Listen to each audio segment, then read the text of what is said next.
ભીમ, જય ભીમ, જય ભીમ.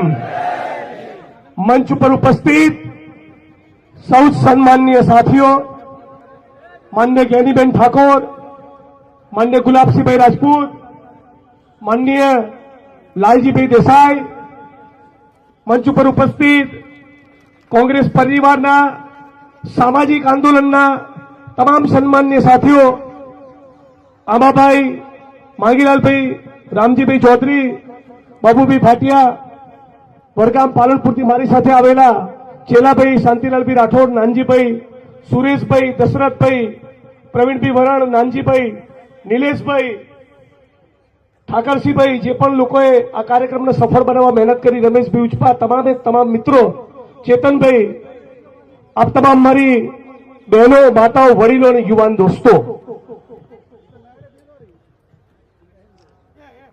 આ ગુજરાતમાં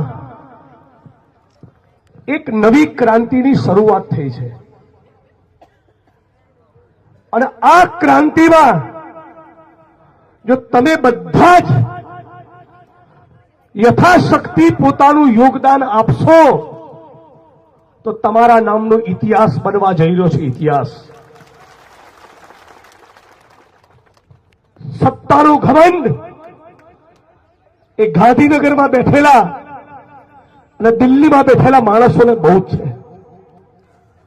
પણ કબીર સાહેબે કીધું છે કે બડા હુઆ તો ક્યાં હુઆ, जैसे पेड़ खजूर, पंथी को छाया नहीं, फल लागे अति दूर.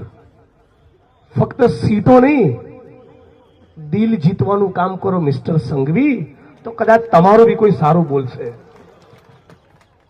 आ थरादनी जनता, वाव सुईगामनो आपणो आ पंथक, आ धरतीने हूँ प्रणाम अने वंदन करूं छुं. एटला माटे नहीं કે મારા સમર્થનમાં રેલી કરી, એટલા માટે પ્રણામ અને વંદન કરું છું કે આ ધરતીએ દારૂ અને ડ્રગ્સની સામે આખા ગુજરાતને રાહ ચીંધ્યો છે, આખા ગુજરાતને રાહ ચીંધ્યો છે. પૈસાના જોરે, સત્તાના જોરે કાન પટ્ટી ઉપર બંદૂક મૂકી પોલીસના સામાન્ય પરિવારજનો, એ લોકો પણ કોઈ ખેડૂતના દીકરા છે, કોઈ કરોડપતિ બાપના દીકરા દીકરીઓ નથી. આપણા ગુજરાતના PSI, PI, constable, head constable, ASI, લોકરક્ષક ભાઈ બહેનો એ આપણા જેવા સામાન્ય પરિવારમાંથી આવે છે. કોઈક સામાન્ય ક્ષત્રિય સમાજમાંથી છે, કોઈ દેવી પૂજક, રાવળ, કોળી, ઠાકોર, દલિત, આદિવાસી, વંચિત સમુદાયોમાંથી આવે છે. આઈપીએસ અધિકારીઓ જે છે એ કરોડપતિ બાપના દીકરા હશે, પોલીસના સામાન્ય કર્મચારીઓ નથી અને એટલે એ અમારા ભાઈ છે. એ પણ થરાદમાં કહેવા માટે આવ્યો છું. આજે આપણે બધાએ સમજવાનું છે કે ગુજરાતની પરિસ્થિતિ શું છે. આ આપણું એક ગુજરાતી તરીકેનું બહુ ગંભીર અપમાન કહેવાય કે આપણા ગામની બહેનો, માતાઓ, વડીલો, ભણે ગણેલા લોકો સતત કહેતા હોય કે ભાઈ મહેરબાની કરીને ડ્રગ્સનો ધંધો મારા ગામમાં નહીં આવવો જોઈએ, મારા ગામમાંથી જુગારનો, દારૂનો અડ્ડો બંધ કરાવો, મારા તાલુકા, મારા શહેરમાંથી કુટણખાના બંધ કરાવો. અને છતાં સરકારી તંત્ર, પોલીસ પ્રશાસનના પેટનું પાણી ના લે, એનો મતલબ એમ કે તમારી કોઈ વેલ્યુ કરતા નથી. આપણે જાણીએ છીએ જે ભ્રષ્ટ અધિકારીઓ છે, જેનામાંથી સત્તાનો ઘમંડ છે, પોલીસ સ્ટેશનમાં જઈ રહ્યા છે, આમ કરીને કામ કરે છે ને, આવી રીતે જ વાત કરે છે ને. સારા અધિકારીઓની વાત નથી. જે બદતમીઝ છે, જે ભ્રષ્ટાચારી છે, જેને રૂપિયા છાપવા છે, જેને વહીવટો કરવા છે, જેને જુગાર અને દારૂ અને ડ્રગ્સમાંથી કમાવું છે, એ સત્તાના નશામાં હોય છે. આવા સત્તાના જે લોકો નશામાં ફરે છે એવા માણસોને કહેવા માંગુ છું કે બરાબર સમજી લેજો, જે દિવસે આ ગુજરાતની જનતા જાગી ગઈ, કોઈને મોં બતાવવાને લાયક નહીં રહો. આજ થરાદની અંદર એક પીએસઆઈ એ પોતે ડ્રગ્સનો બંધાણી બની ચૂક્યો છે. દાપણ કરવા આવો છો આજ થરાદની અંદર છે કે નહીં ભાઈ? જાણો છો ને? નામ જોગ એટલા માટે નથી કેવું કે મારે ખરેખર પટ્ટો નથી ઉતારવો, બાકી ઉતારીને બતાવું વટકે સાથ.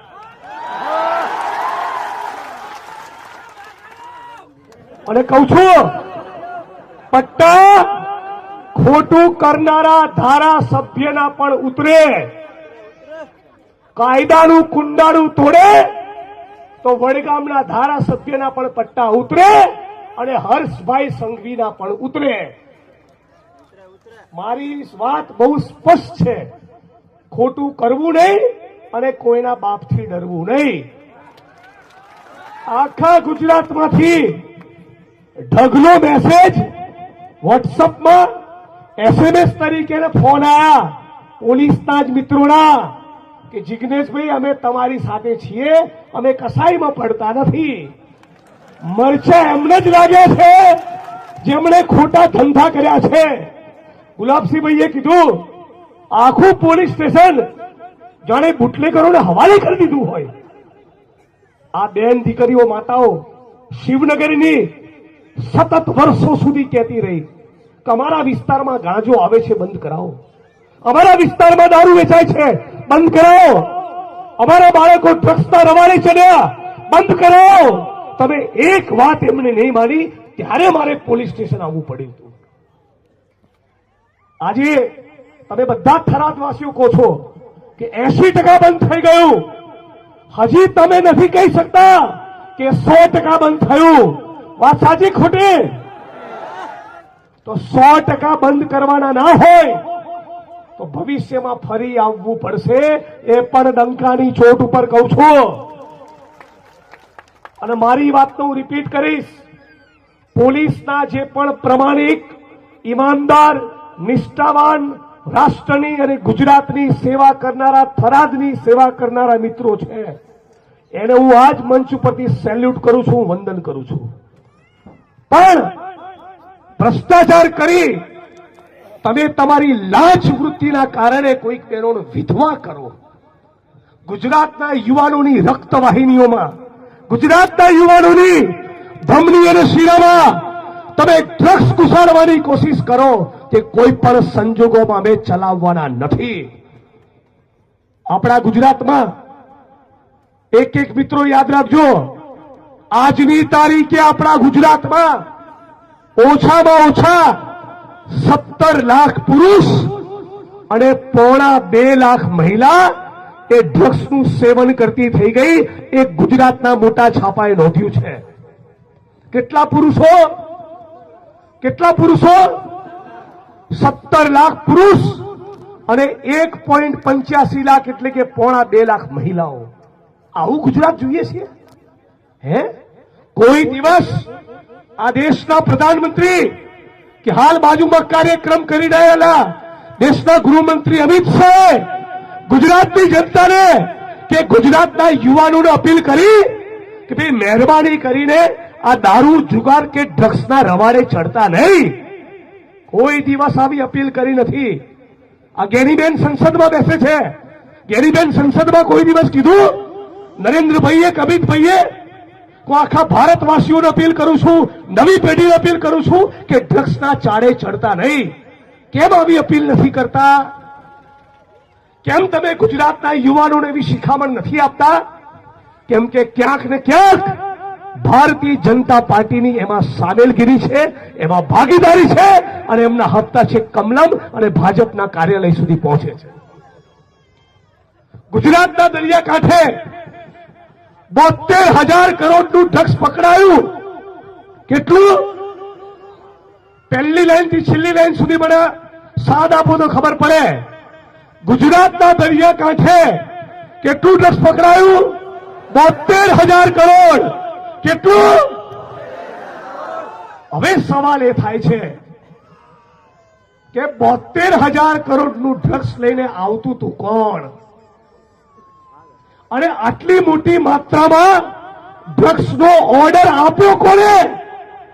આ શાંતિલાલભાઈ ગુટકાનો થેલો લઈને અમેરિકાના એરપોર્ટ ઉપર ઉભા રહે એટલે લોકો લેવાઈ જાય.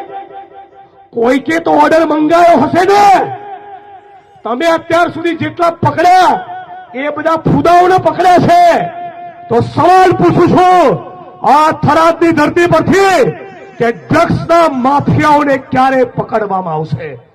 ફક્ત નાની માછલીઓ નહીં, મોટા મગરમચ્છોને પકડીને બતાવો. મિસ્ટર સંઘવી, તમને ચેલેન્જ આપું છું કે બીજું તો ઠીક, અરે ગુજરાતના મુખ્યમંત્રી અને તમારા વિધાનસભા ક્ષેત્રની અંદર દારૂ નહીં વેચાય એટલી તો ગેરંટી આપો તમારામાં પાણી હોય તો. કોંગ્રેસ પાર્ટીના અમારા સાથી દર્શન નાયકે 450 દારૂના અડ્ડાનું લિસ્ટ આપ્યું સુરત જિલ્લાનું, અને છતાં આજે પણ સુરત શહેરમાં અને ઇવન હર્ષ સંઘવીના વિધાનસભાની અંદર એ દારૂના અડ્ડા ચાલે છે. શરમ આવી જોઈએ. આપણા ગુજરાતની અંદર દારૂ અને બુટલેગરોની વિરુદ્ધમાં છાપાના અહેવાલ પ્રમાણે 48,000 ફરિયાદો આવી. બોલો કેટલી ફરિયાદ આવી? 48,000. અને ગૃહમંત્રી મારા વિધાનસભા વડગામમાં આવીને કહે છે કે મને અડધી રાતે ફોન કરજો. અલા ભાઈ, આ 48,000 ફરિયાદો આવી એનું શું કર્યું? કોઈ જવાબ નથી. હું આપ તમામ લોકોને કહેવા માંગુ છું, મારી બેન દીકરીઓ અને માતાઓને કહેવા માંગુ છું, આપ તમામ લોકોને કહેવા માંગુ છું, આપણા ગુજરાતમાં હવે વધુ એક પણ બેન દીકરી કે માતાને આપણે વિધવા થવા દેવી નથી. આ ડ્રગ્સ એ આપણી વર્તમાન પેઢી અને આવનારી પેઢીને ખતમ કરી નાખશે, બરબાદ કરી નાખશે. એક પણ ઘર બચશે નહીં. આ વાતને ગંભીરતાથી લેજો. આ ડ્રગ્સનો કારોબાર કરનારા આંતરરાષ્ટ્રીય અને રાષ્ટ્રીય સ્તરના માફિયાઓ છે, અને આ માફિયાઓ એ ઉચ્ચ આઈએસ અધિકારીઓ, આઈપીએસ અધિકારીઓ અને મોટા મંત્રીઓની સાથે મિલીભગત ના કરે તો તમારા થરાદની સીમામાં ડ્રગ્સ આવે નહીં. આવી શકે તો આપણે બધાને કહેવું પડશે, એક એક પરિવારને જગાડો, એક એક યુવાનને જગાડો. કોઈ પણ આપણા થરાદમાં, આપણા ગુજરાતમાં ડ્રગ્સ લેતું હોય તેના મા બાપને જાણ કરો, પોલીસ સ્ટેશનમાં જાણ કરો, મામલતદાર, પ્રાંત અધિકારી, એસપી અને કલેક્ટરને જાણ કરો. અને હું ફરી એકવાર મીડિયા સમક્ષ તો કીધું હતું, આ મંચ ઉપરથી ફરી કહેવા માંગુ છું, આ વિસ્તારના જિલ્લા પોલીસ વડા અને પોલીસ ઇન્સ્પેક્ટર, હું જયારે રેલી લઈને આવ્યો ત્યારે એમની નોકરીને 12-15 દિવસ થયા હતા. એમનો ખાસ વાંક નથી, એવું આ મંચ ઉપરથી કહેવા માંગુ છું. પણ જે ગુલાબસિંહભાઈએ કીધું કે બાકીનો એમનો જે સ્ટાફ છે, એક પીએસઆઈ જે પીઆઈના ઘમંડમાં ફરે છે, પીઆઈને ખુરશીમાં બેસવા નથી દેતા, પોતે ડીવાયએસપી જેટલો પાવર કરે છે, અને એના ડીવાયએસપી, એ લોકોની જવાબદારી બનતી હતી જિલ્લા પોલીસ વડાનું ધ્યાન દોરવાની કે તમારી કચેરીથી 200 મીટરના અંતરે ડ્રગ્સ વેચાય છે સાહેબ. આ એમની જવાબદારી બનતી હતી. ઊંચા અવાજે બોલ્યો અને હજી ઊંચા અવાજે બોલીશ. જેના પાપ હોય એને ડર લાગે. મારે પેટ્રોલ પંપે નથી, ગેસની એજન્સીએ નથી, ખાણ ખનીજની લીઝે નથી, હું જમીનની ફાઇલે ચડાવતો નથી, અને મારે 1 ઇંચ જમીને નહીં કરાવવાની નથી. એટલે બોલી શકું છું. તમને પણ કહું છું, આ મંચ ઉપર બેઠેલા મિત્રો અને ઓડિયન્સમાં બેઠેલા મિત્રો, પોટલીઓ મારતા હોય તો બંધ કરી દેજો. તમારી આવનારી પેઢી બરબાદ થશે. આ ડ્રગ્સ એ કોઈને છોડશે નહીં. 70-72 હજાર કરોડનું ડ્રગ્સ તો પકડાયું. જે ડ્રગ્સ નથી પકડાયું એનો આંકડો તમે કલ્પના કરો. યુનાઇટેડ નેશન્સ એની એક સંસ્થા એ ડ્રગ્સના કારોબાર ઉપર આખી દુનિયામાં નજર રાખે. એ સંસ્થાએ અભ્યાસ કરીને કીધું કે આખી દુનિયામાં 8% ડ્રગ્સ પકડાય છે, બાકીનું 92% પકડાતું નથી. તો ગુજરાતની અંદર આપણે એવું માનીએ કે 50% ડ્રગ્સ પકડાયું તો એનો મતલબ એમ કે બાકીનું 2 થી 3 લાખ કરોડનું ડ્રગ્સ એ ગુજરાત અને ભારત ભૂમિમાં ફેલાઈ ચૂક્યું છે. તમારું મારું કોઈનું ઘર નહીં બચે અને એટલા માટે કોંગ્રેસ પરિવાર અને તમારો સાથ સહકાર લઈને આખું ગુજરાત જગાડવા નીકળ્યા છીએ. હું લાંબી વાત નહીં કરું, જ્ઞાનીબેનને પણ સાંભળવાના છે, પણ આ તમામ લોકોને હાથ જોડીને વિનંતી કરું છું કે તમારા ગામમાં તમે બોલતા થાવ, લખતા શીખો, સત્તાને સવાલ કરતા શીખો. ડરશો કોઈના બાપથી નહીં. આ તમારો દીકરો, તમારો ભાઈ તમારી જોડે મુઠ્ઠી તાણીને ઉભો છે. અને હર્ષ સંઘવી, તમને હું તો શું પડકાર આપું, મારા ડ્રાઈવરે પડકાર આપી દીધો. તાકાત હોય તો મારા ડ્રાઈવર જોડે મજૂરામાં એક ડિબેટ કરી લો. એ તમને હજળબમ સવાલ પૂછશે, મજબૂત આંબેડકરવાદી છે. તો સાથીઓ, સમય ઘણો થયો છે. તમે 11-12 વાગ્યાના આવીને બેઠા છો. જ્ઞાનીબેનને સાંભળીએ ત્યાં સુધી બધા ભાઈ આ બાજુ, બધા પોતાનું સ્થાન લે. ના ના, આભાર વિધિની 2 શબ્દો તમારે કહેવાના છે. ભાઈ પાછળ ઉભેલા બધા મિત્રો બેસી જાઓ, બેસી જાઓ ભાઈ બધા. આ બાજુ બી બધા બેસી જાઓ. 2 મિનિટ જ્ઞાનીબેનની વાત સાંભળીશું. તો આજે મારી વાણીને વિરામ આપતા પહેલા આપ તમામ લોકોને કહું છું કે મારી સાથે એક તાકાતથી નારો લગાવશો.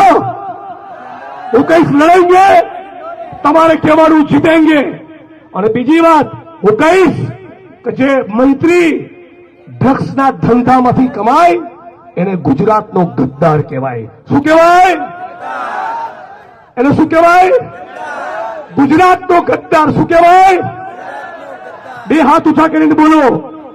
જે મંત્રી ડ્રગ્સમાંથી કમાય, જે મંત્રી ડ્રગ્સમાંથી કમાય, જે મંત્રી ડ્રગ્સમાંથી કમાય, આવા ગદ્દારો સામેની લડાઈ છે. આ આંધી, આ આંદોલન, આ મુહિમ એ કોઈ પણ સંજોગોમાં રોકાવાના નથી. થરાદની પોલીસને વિનંતી કરું છું કે મેડિકલ સ્ટોરમાં જે સિરપ વેચાય છે, બીજા કેફી પદાર્થો વેચાય છે, આજે સાચથી જ બંધ કરાવી દો. હવે સભા નહીં કરું, હવે અચાનક રેડ પાડીશ. અને હું તમને કહેવા માંગુ છું, પછી તમને વધારે ચચરશે. તમે પણ પોલીસના મિત્રો, અમારા ભાઈઓ છો, અમારા પરિવારના છો. તમારું પૂરું સન્માન કરવા માંગુ છું, તમારી રિસ્પેક્ટ જાળવીશ. પણ ગોરખ ધંધા કરશો અને એવું ના સમજતા કે હમણાં મામલો ટાઈટ છે ત્યાં સુધી બંધ અને મહિના પછી ચાલુ ના. આ ભૂલ મારી જોડે તો કરતા જ નહીં. હું પણ પકડું એટલે ના છોડું, મારો બી એવો સ્વભાવ છે. એટલે હજળબમ છે એવું ને એવું રાખજો. અને મેડિકલ સ્ટોરથી લઈને બીજા જે પણ કેફી પદાર્થો વેચાતા હોય એ બધું બંધ કરાવજો. હું કહીશ લડેંગે, તમે કહેશો જીતેંગે. લડેંગે, લડેંગે. ડ્રગ્સનો કારોબાર બંધ કરો, ડ્રગ્સનો ધંધો બંધ કરો, ડ્રગ્સનો ધંધો બંધ કરો, દારૂના અડ્ડા બંધ કરો, જુગારના અડ્ડા બંધ કરો, કૂટણખાના બંધ કરો.